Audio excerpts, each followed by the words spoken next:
There was a time when the kingdom of Benin was untouchable. A vast empire ruled by an Oba so powerful that his word was law, his presence divine. But power is a double-edged sword. It attracts both loyalty and betrayal. Today, we uncover the story of the last great Oba of Benin, his rise, his enemies, and the forces that led to the fall of an empire that once stood unshaken.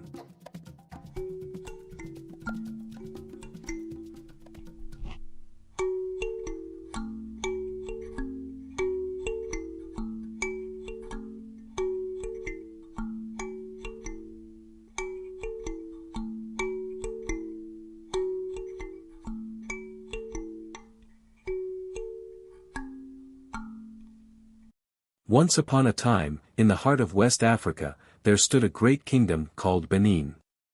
Its capital, Benin City, was a place of wonder, with wide streets, high walls, and a grand palace where the Oba, the mighty king, lived. People from faraway lands came to see its beauty and trade goods with the people of Benin. The kingdom was rich in gold, bronze, and art, and the Oba ruled with wisdom and strength. But every great kingdom has its challenges, and soon, the Benin Empire would face its greatest test. One day, news spread across the land that strangers from Europe were coming closer.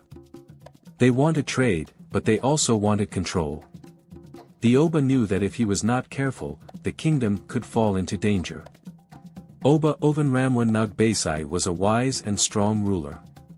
He sat on the golden throne of Benin, making important decisions for his people. Under his rule, the kingdom was peaceful, and trade flourished. The great walls of Benin City stood tall, protecting its people from enemies. The people loved their Oba. They believed he was chosen by the gods, and they followed his commands. The kingdom was strong, but the British, who had already taken over many African lands, had their eyes set on Benin. One day, messengers arrived at the palace. "Great Oba, the British want to visit Benin City," they said. But the Oba had heard of what had happened to other kingdoms.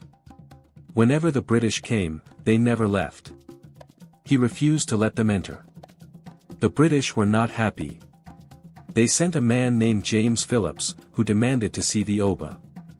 But the Oba refused again. He knew what would happen if he let them in. The British would try to take over. Phillips did not listen.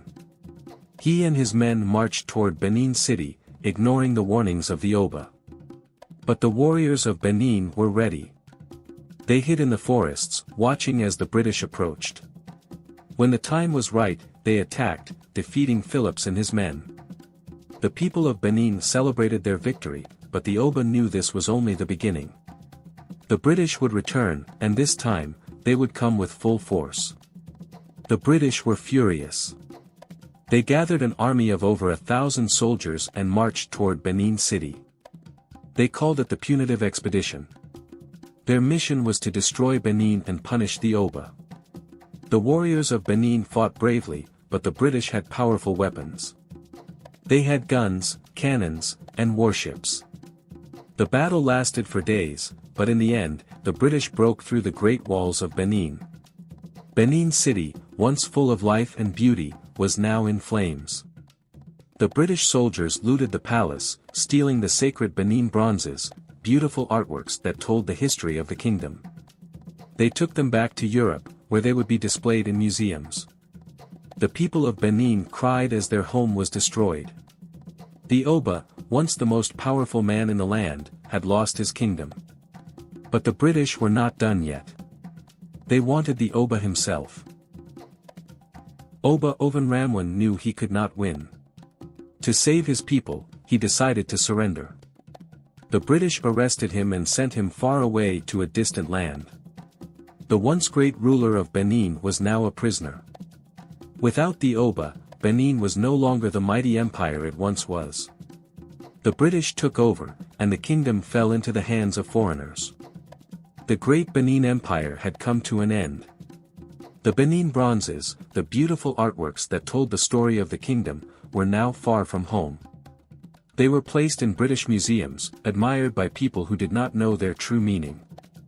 But the people of Benin never forgot.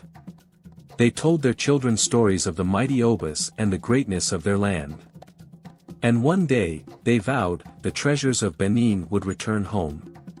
Though the empire had fallen, the spirit of Benin remained strong. The descendants of the Oba kept the traditions alive.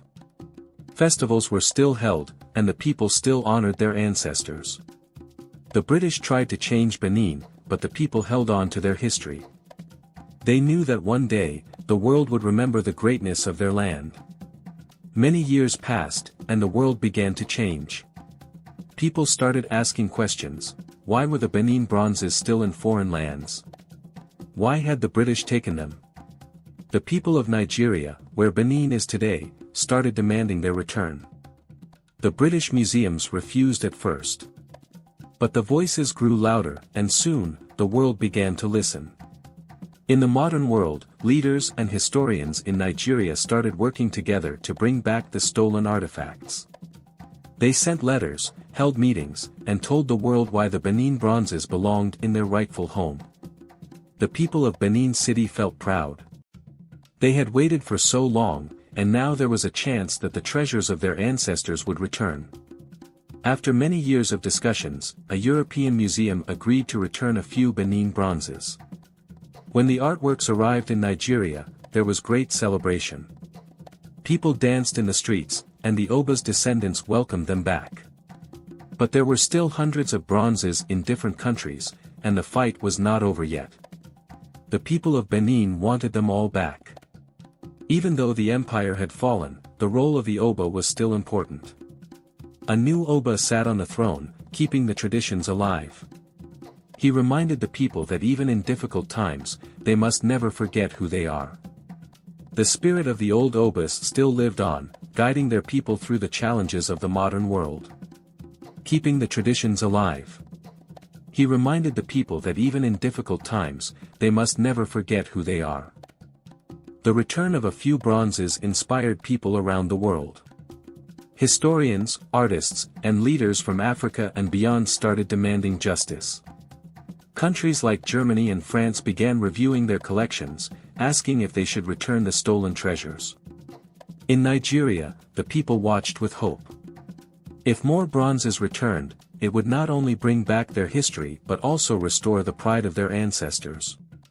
The movement was growing, and the voices of Benin could no longer be ignored. The story of Benin was no longer just an African story, it was a global one. Countries that once took part in colonization now had to face their past. Museums worldwide began reconsidering their role in preserving or returning artifacts from other nations. The fall of the Benin Empire was a great loss, but its spirit never truly died. The return of the stolen treasures marked the beginning of a new era, one where history was not forgotten, but reclaimed. The bronzes, once taken as spoils of war, now stood proudly in their homeland, telling the story of a people who refused to be erased. The descendants of the great Obas still carry on the traditions, preserving the culture that made their ancestors proud. The lessons of Benin's rise and fall remind the world that history is more than just the past, it is the foundation of the future. And so, the story of the Benin Empire does not end in destruction, but in revival. It is a story of resilience, pride, and the enduring power of a people who refuse to be forgotten. As long as the world remembers, the legacy of Benin will live on forever. Thank you for watching. If you enjoyed this story and want to hear more untold histories of great empires and leaders, make sure to subscribe to NaijaTrends TV. Hit the like button, leave a comment, and turn on notifications so you never miss an episode. Stay curious, stay informed, and keep exploring the rich history of our world. Until next time, keep history alive.